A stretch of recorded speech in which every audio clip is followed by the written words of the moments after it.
اعوذ باللہ من الشیطان الرجیم بسم اللہ الرحمن الرحیم یمحق اللہ الربا ویربی الصدقات واللہ لا يحب كل کفار اثیم۔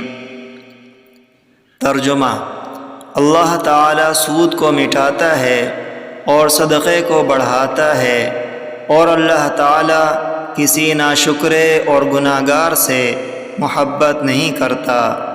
تفسیر: یہ سود کی معنوی اور روحانی مضرتوں اور صدقے کی برکتوں کا بیان ہے۔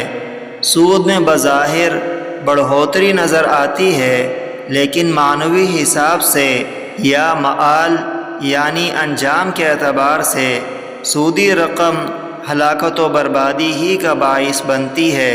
اس حقیقت کا اعتراف اب یورپی ماہرین معیشت بھی کرنے لگے ہیں۔